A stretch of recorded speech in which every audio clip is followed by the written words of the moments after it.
Just remember, FPL is tough, but you are tougher.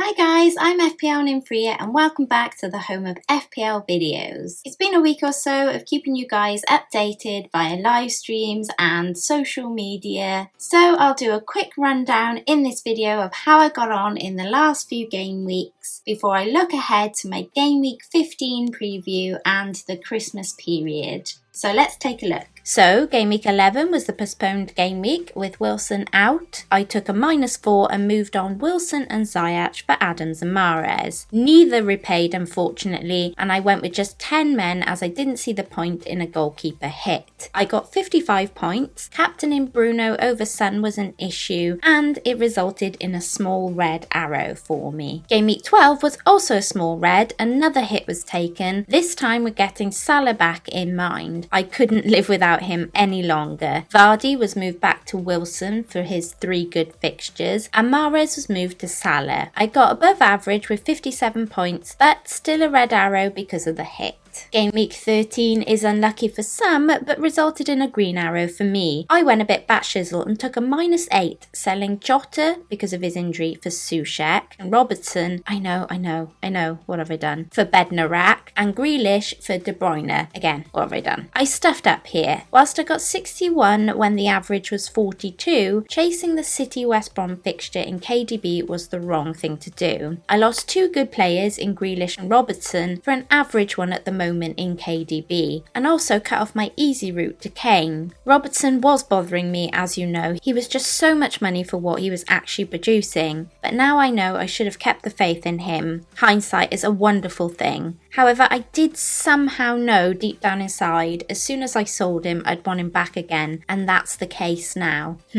Not sure what to do about that. With these moves not having come off, and my wanting to give KDB a bit longer in my team after such a massive hit, I did something I hadn't done all season yet and rolled a transfer ahead of Game Week 14. Martinez did brilliantly again, grabbing me a clean sheet for 6 points towards my team total. In defence, I played Lamberty. He was flagged, but he had played midweek, so I assumed he was a shoo-in against Sheffield United. Unfortunately, he wasn't, and didn't even make the bench. So Bednarek's 2 points will get subbed in for him. Chilwell and Soufal are yet to play yet as I'm recording this Monday daytime. They are against each other, so I'm not expecting too much, hoping on some attacking returns from one or both of those guys. That would be lovely. Or a 0-0, either one would be good. In midfield and after rolling, I still had my Fab 4 in play. I can't still quite believe this midfield. It looks so good, even though, KDB and Son have been a bit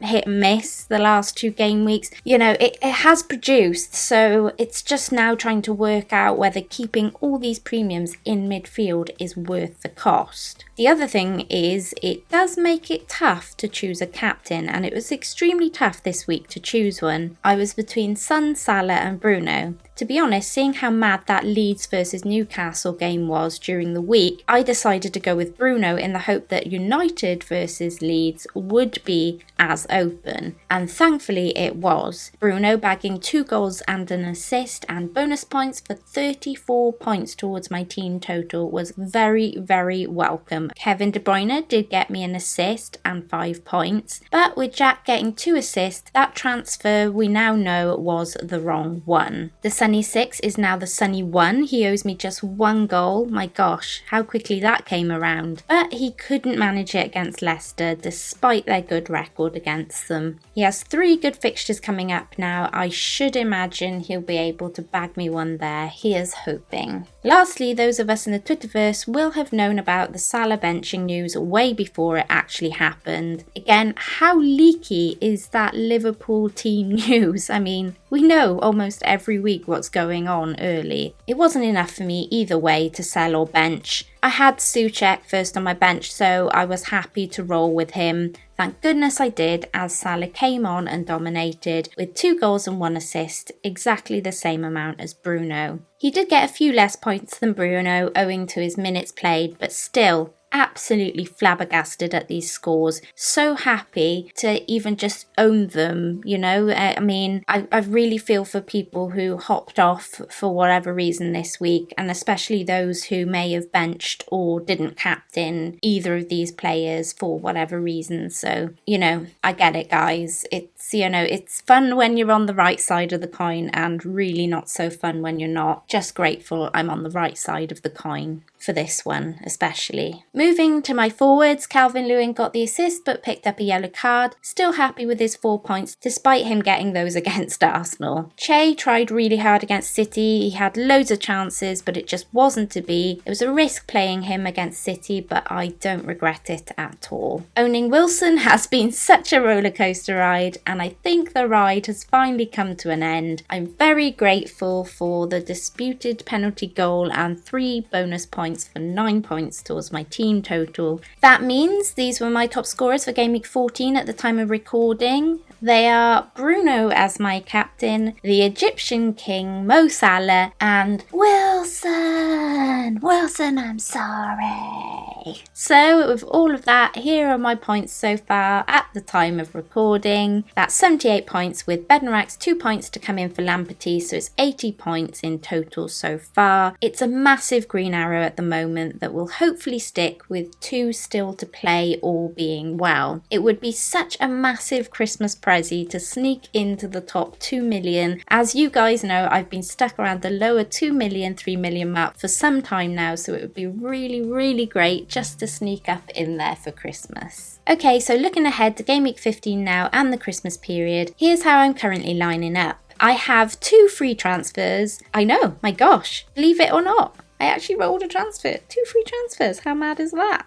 I don't know what to do myself. There's lots of options here now open to me. I'm not used to this. Firstly, I'm not mad keen to change much here. If it's worked okay for 2 game weeks, then I need to try and weigh up if I get ahead of some fixtures now and fix just a few of my problems, or whether I go a bit more out there and try and catch some of those fixtures and rises that might happen over the Christmas period. Let's take a look at my fixing problems options first. Lamperty is an issue. Not sure why he's getting rested or not playing. It seems to be some sort of injury or other that keeps bothering him. But I don't love his fixtures either way at the moment. Despite his attacking threat, it looks like he has to go from my team. Wilson is also an issue. He ticks away, but his fixtures turn now with Man City, Liverpool and Leicester up next. He was only in for these 3 lovely fixtures, and Bamford has matched him against tougher opponents for a cheaper price. So, the really simple move here I could do is Wilson to Bamford for 1 transfer, and roll another transfer for 2 free transfers going into next week. Or, I could then use the resulting cash to up Lamptey to Justin, or maybe just move him on to Dallas maybe with 2 of my transfers for free. With eyes ahead to my blank and doubles, which at the moment I think I'll be 3 hitting in Game Week 18. I seem to have a fair few double Game Week players for 19 already. I could try and cover 18 with hits, but I don't love that Game Week 18 for the teams that are in it, so it means taking out really good players just to cover a bit of a naff Game Week. And with it being one of the major blanks this season, I think I'll just not overlook it and free hit to cover it like most people will be doing. So thinking on that, Bamford blanks in 18, but if I'm free hitting it won't matter. His fixtures are nice for the next 2, and they're then quite nice for the double in Game Week 19. The positives for this moves are that it keeps me Kevin De Bruyne a bit longer, where I am considering a move back to Grealish because I do regret selling him, or even maybe a bit of a sneaky punt on Mane for a pool midfield double up.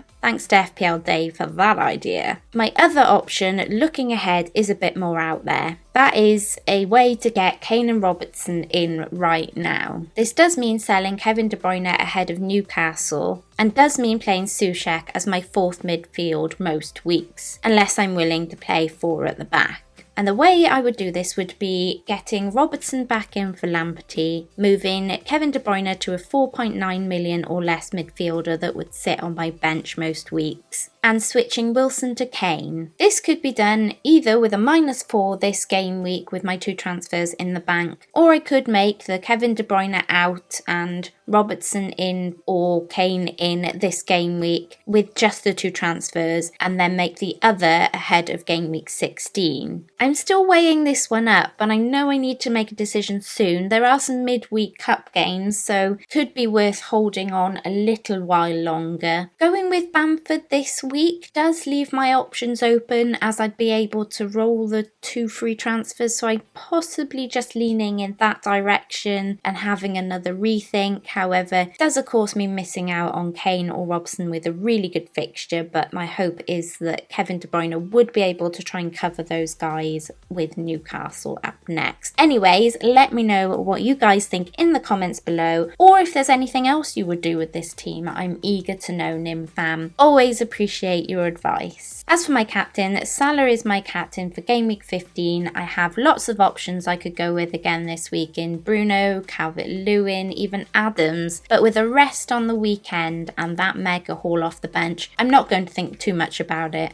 Salah gets the armband for me. And lastly, moving on to the trending transfers this week, let's take a look at the players in and out ahead of game week 15. Of the goalkeepers, Martinez is the trendiest goalkeeper in with 27,000+ purchases at the time of recording. McCarthy is the next highest with over 23,000 buys. Ryan is the most transferred out goalkeeper ahead of game week 15 with 25,000+ sales, likely due to him missing out on the starting 11. The next highest out is Leno with 18,000+ managers, getting rid of the Arsenal goalkeeper. Of the defenders, James is leading the way for sales out this week due to a reported injury, with over 65,000 managers selling on the Chelsea man. Konza is the second most transferred out with 34,000+ sales. Robertson is the trendiest defender in with 58,000+ purchases. Dallas is the second most transferred in defender with over 43,000 buys. In midfield, Salah is the trendiest midfielder in this week after his mega haul, resulting in 205,000+ buys. Fernandez, matching him, is the second most transferred in with over 69,000 purchases. Kevin De Bruyne is the most switched out midfielder this week with 79,000+ sales. And his City teammate Mahrez is the next highest midfielder sold this week with over 78,000 sales. Up front, Vardy is the trendiest forward out surprisingly this week with 63,000+ managers moving on the Leicester man. And again, quite surprisingly, Kane is the second most sold forward this game week ahead of game week 15 with over 53,000 sales. Bamford is the front runner in for the forwards category this week with over 87,000 purchases. Firmino's fixture and haul in game week 15 makes him the second trendiest forward in this week with 67,000+ buys. And that's it, you guys. Thanks for watching. I'll be back tomorrow with another Dream Team stream, or Christmas period wildcard as it is, with Jason from Elite FPL. So do make sure you join me around 4:30. That'll be a lot of fun. Before you go, please don't forget to check out my sponsors of this video, fantasyfootballfix.com, and please don't forget to like, subscribe, hit that notification bell, and do all those fabulous things.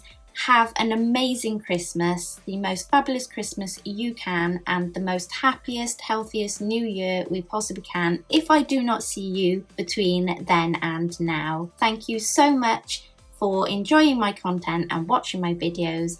Until next time, Nimfria out.